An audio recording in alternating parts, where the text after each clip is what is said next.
sini aku akan menampilkan suatu video mengenai cerita sejarah dalam hidupku. Ini adalah tugas dari guru pembimbing yaitu Bapak Esmanalu, mata pelajaran Bahasa Indonesia. Sebelum itu aku akan menceritakan latar belakangku. Perkenalkan, namaku Niken Arbina Brukaban. Aku adalah anak dari Bapak Kakaban dan Ibu Hasembiring. Aku adalah anak pertama dari 2 bersaudara. Aku memiliki adik laki-laki yang bernama Desnal Stanley Kaban. Aku juga sekarang sedang berada di kelas 12 SMA. Nah, judul cerita sejarahku kali ini adalah Kenanganku Bersama Ribu. Pasti kalian belum tahu kan apa itu ribu? Ribu adalah sebutan atau panggilan di dalam suku Karo untuk memanggil orang tua perempuan dari ayah ataupun ibu. Itu adalah tergantung dari boru yang dimilikinya. Kalau dia boru ginting, maka dipanggil iting. Karena ribuku adalah boru kaca ribu, maka dipanggil ribu. Dulu sebelum aku lahir di dunia ini, kata ibuku, aku tidak ingin keluar, padahal sudah kontraksi selama 3 hari. Itu dikarenakan alasannya pada saat itu aku tidak ingin keluar jika tidak melihat ayahku. Dikarenakan ayahku sedang bekerja bersama temannya. Setelah ayahku datang ke rumah, ibuku pun menjadi kesakitan. Kata ibuku, di saat itulah aku langsung keluar dan ribuku yang membantu persalinan ibuku. Dikarenakan pada saat itu tidak adanya bidan. Setelah aku lahir di dunia ini hingga pada saat ini, ribu selalu memfasilitasi apapun yang kuinginkan. Apa yang kuminta selalu diwujudkannya. Dan mulai dari aku masuk taman kanak-kanak hingga aku SD dan SMP, ribu selalu memenuhi kebutuhan sekolahku, mulai dari buku, baju, tas, dan lain-lain. Apapun yang aku inginkan, seperti aku ingin memiliki sepeda, ribuku yang selalu membelikannya. Apapun yang aku minta, pasti ribu selalu berusaha untuk mewujudkannya.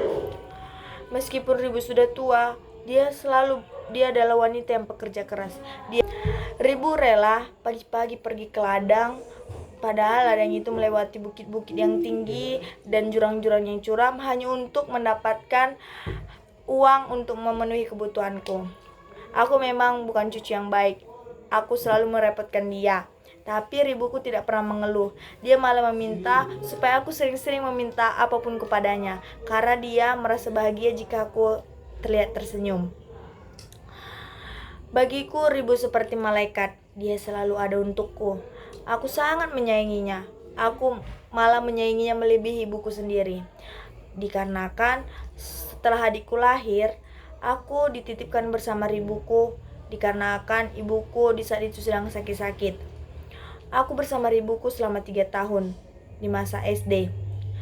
Bagiku, ribuku yang paling mengerti tentangku.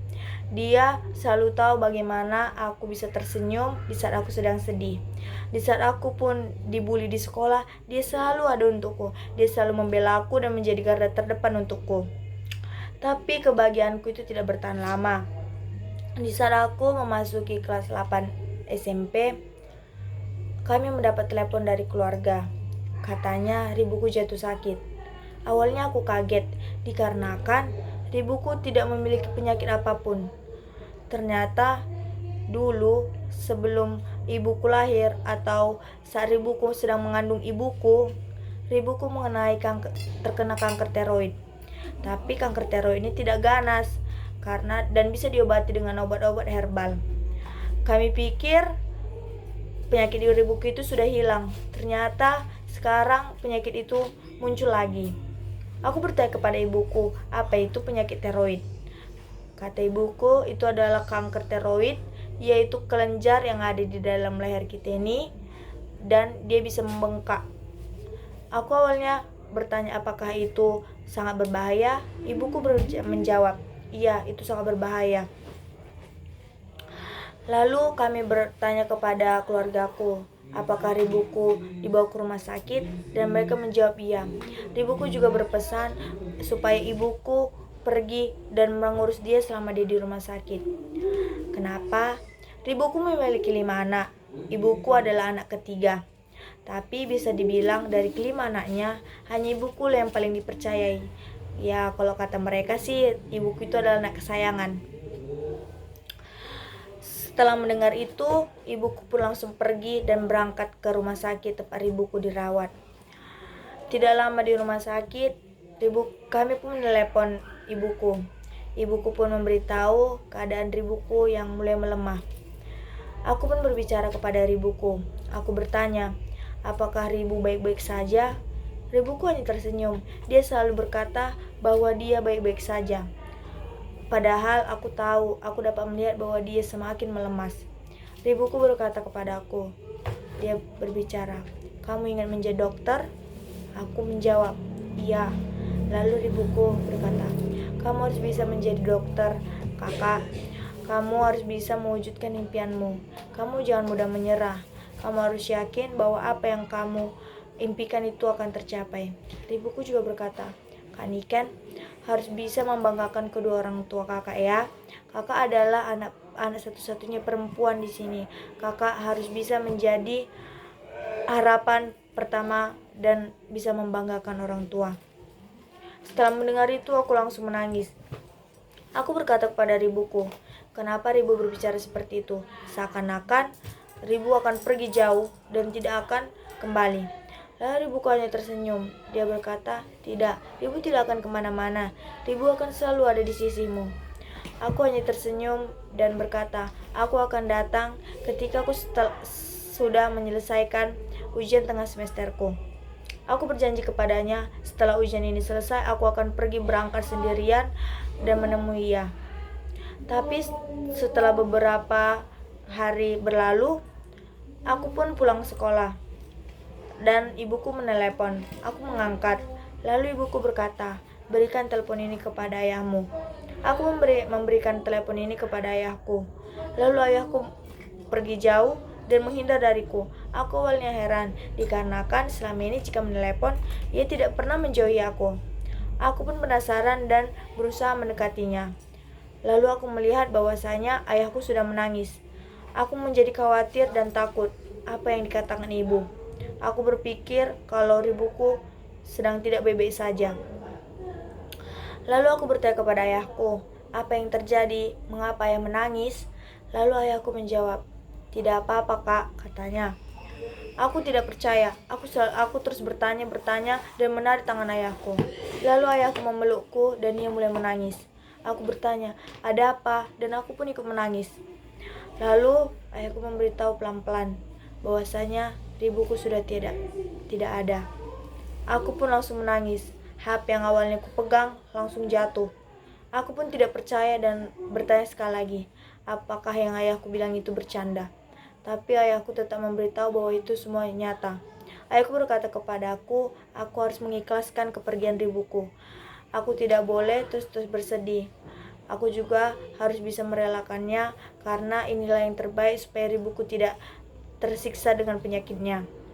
Aku tidak terima dengan itu. Aku pun merasa menyesal dikarenakan seharusnya aku bisa pergi ke sana. Tapi dikarenakan ujian, aku pun tidak bisa datang dan menepati janjiku kepadanya. Ibuku pun berkata kepadaku, aku harus bisa kuat dan tidak boleh lemah di depan adikku. Kami pun keesokan harinya langsung bergegas pergi ke sana pagi-pagi. Sesampainya di sana, aku melihat bahwa rumah ribuku sudah penuh dengan banyak orang yang memakai baju hitam. Papan-papan bunga pun sudah tertata di seberang pasar dengan nama ribuku di papan bunga tersebut. Turun dari mobil, ibuku langsung menghampiriku dan memelukku. Aku menangis. Aku bertanya kepadanya, di mana Ribu? Lalu ibuku pun membawa aku ke dalam rumah. Di situ aku melihat ribuku sangat cantik. Dia terbaring menggunakan pakaian yang dipakainya saat ulang tahunku. Aku sangat bahagia melihat dia saat memakai itu pertama kali. Tapi sekarang di saat aku melihat itu, aku sangat sedih. Rasanya aku masih tidak terima dia pergi meninggalkanku untuk selamanya. Aku berkata kepada ribuku di samping peti jenazahnya. Aku bilang bahwa aku akan berjanji untuk menggapai cita-citaku. Ribuku sangat menginginkan aku menjadi dokter. Aku pun tidak tahu kenapa seperti itu. Tapi ribuku selalu berusaha dan berdoa selalu supaya aku bisa menjadi dokter. Setelah penguburan pun, aku bertanya kepada ibuku, apakah ibuku baik-baik saja? Ibuku hanya terdiam, dia selalu melamun. Aku merasa menyesal, dikarenakan seharusnya aku masih bisa bertemu dia di saat hari terakhirnya. Jika masih diberikan waktu, aku ingin sekali berkata sekali lagi kepadanya bahwa aku sangat menyayanginya. Tapi apa boleh buat? Dan setelah saat itu, setiap tanggal 20 April itu menjadi tanggal yang paling kubenci di dunia ini. Aku sama membenci tanggal itu, dan bila tanggal itu datang, aku pasti selalu menangis. Baiklah, sekian dari hasil cerita sejarahku. Terima kasih. Bye-bye.